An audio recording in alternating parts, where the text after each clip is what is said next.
For Bennelong. Thank you, Deputy Speaker. Last year, the Albanese government was elected to take climate action, and we've hit the ground running. Amongst a long list of achievements, we also enshrined our emissions reduction targets into law, opposed by those opposite. If our government, this one of all future ones, does not meet those targets, then they will be breaking the law.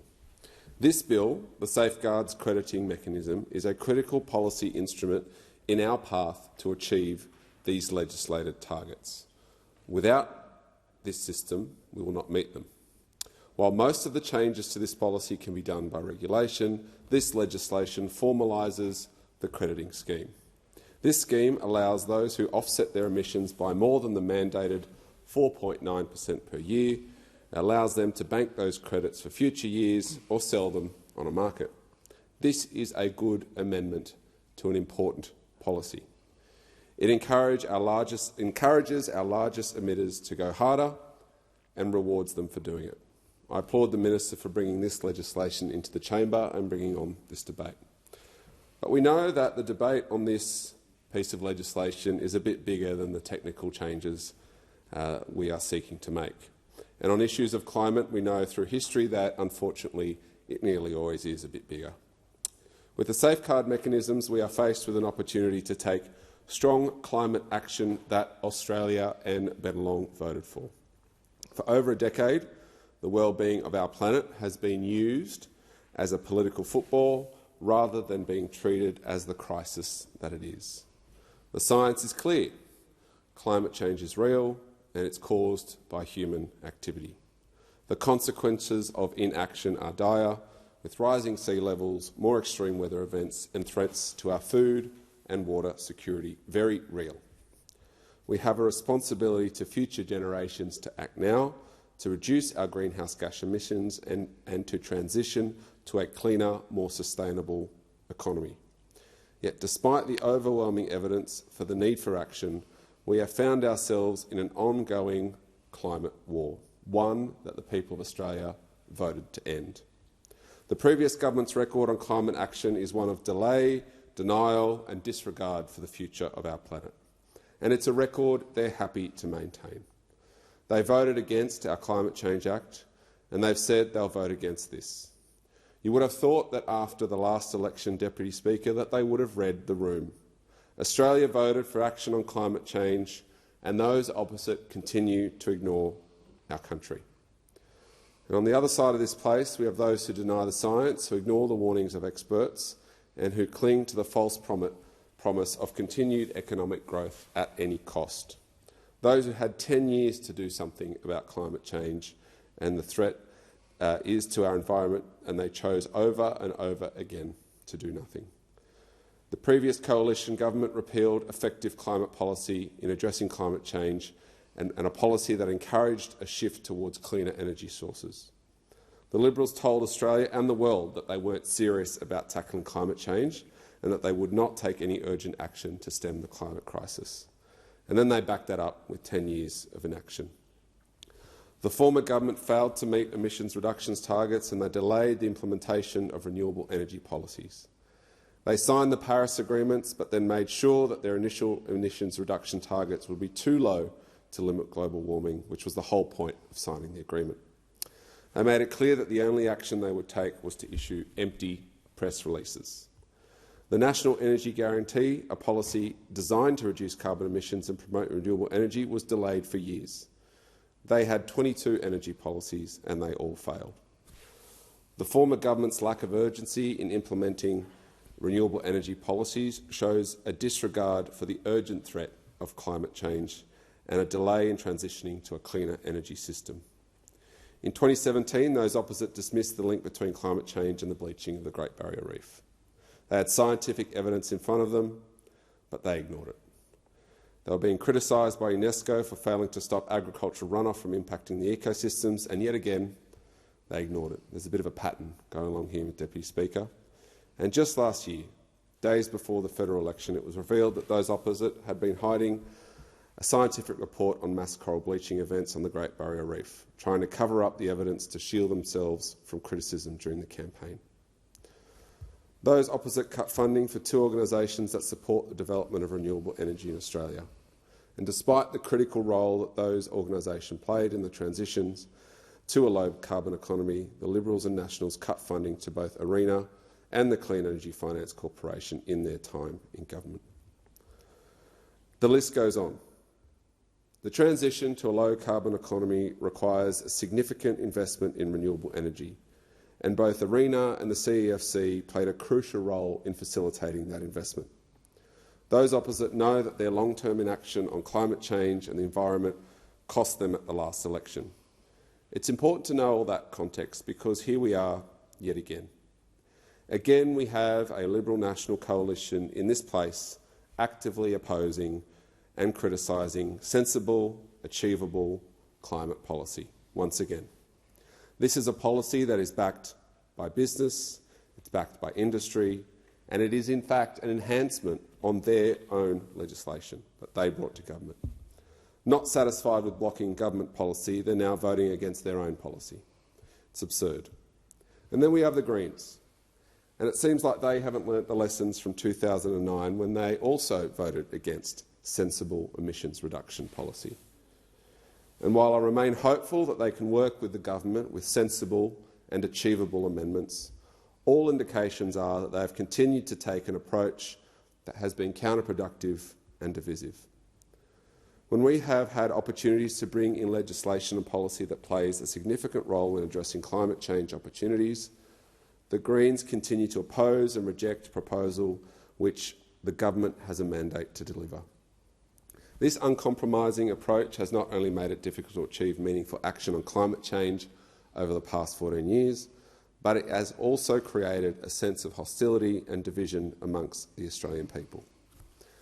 This approach has also alienated many Australians who are concerned about the environment but who are worried about a swift and rapid change. They're painted as climate deniers or enemies of the environment, as they do, and the Greens have further entrenched the political polarisation around climate change and made it more difficult to build a broad-based consensus for action. And that's what Australians voted for at the last election. It was an opportunity to end the climate wars, where business, industry, the community had a very long look at this policy, which was released a long time ago. Labor was delivered a mandate to implement them, and yet we have those opposite opposing it against the wishes of most industry across the country. Achieving meaningful action on climate change requires cooperation and consensus building between different stakeholders.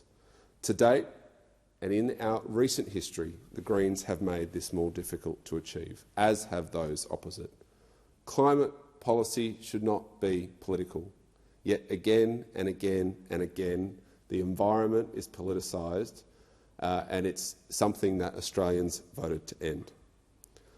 Like many in this place, and like many of those in my electorate in Bennelong, I too want ambitious action on climate change. I would personally like to see us reach even further emissions reduction than the 43% we have legislated.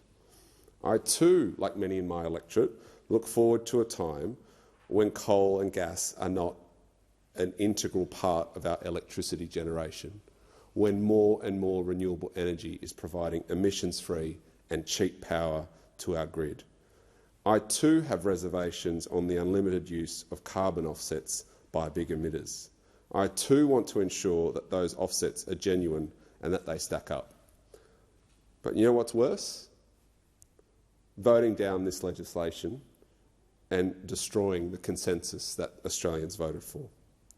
I simply won't stand in the way of a policy that will allow us to make progress and take steps towards our climate goals. I won't be one to shoot down a good policy because it isn't perfect. We've been down that route, we've seen it before, and look where we are today. I won't stop pushing and fighting for ambitious policy and action, but I also understand that Australians voted for consensus and they voted for this policy. It's time for the Greens to recognise the importance of balance and compromise in achieving their environmental goals and to work collaboratively both in this place and outside to work together towards a sustainable and prosperous future. We have a responsibility to act now to ensure a sustainable future for generations to come. We need to take action right now to meet our emissions targets. I wish we had another 10 years up our sleeve, but we saw what those opposite did and wasted that time to be able to reduce our emissions. We need to make sure that our country's largest emitters are playing their part in meeting our national targets. We have the opportunity to do that right now with this bill. The safeguard mechanism needs to be reformed. With this enhanced version, we can ensure that Australia's transition to net zero is well supported with robust legislative support. It will ensure that Australia's largest industrial facilities are on the path to reducing their emissions predictably, gradually and in line with our legislated targets.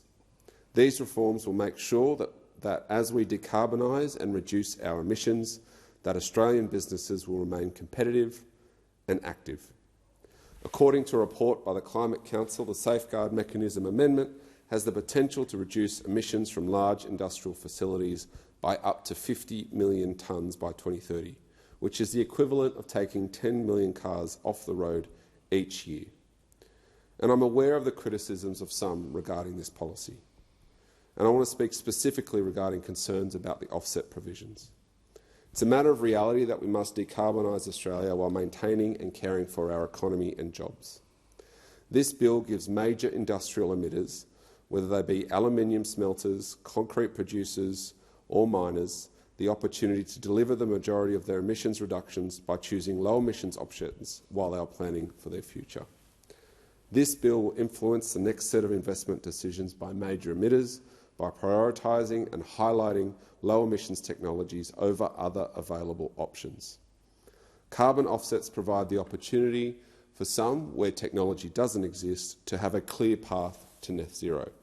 And when carbon offsets are done correctly and with integrity, they can ensure that big businesses are funding environmental protection and registration. And we know that the Minister has taken steps to ensure that our carbon offset system is better than the one we inherited.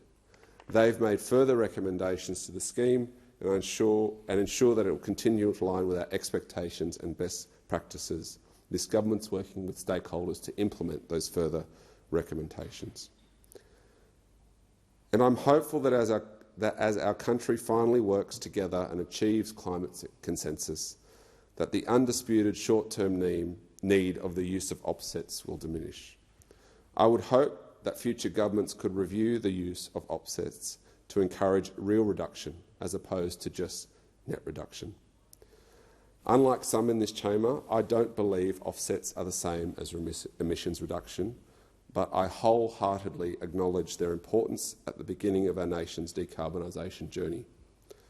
I don't believe they should be used in perpetuity and without accountability, but I understand their importance, particularly at the start of this journey. And I'd say to those opposite to again listen to industry on this. We know that the Australian Chamber of Commerce and Industry, they've stated that they've been very clear in support of this safeguard mechanism. They said, quote, that this is the best way to secure the planning, investment and innovation that would underpin the decarbonisation of our economy without sacrificing reliability or affordability. We have industry that's calling out for fundamental change to the decade of inaction of climate change. We have the Australian voting public who are calling out for the same thing. We cannot waste this opportunity again as it was wasted years and years ago. That's why industry backed this. That's why our community backed this. They're sick of the climate wars, and I'd encourage those opposite, and in particular the Greens, to support this legislation, crucial to help the government meet its emissions reduction targets.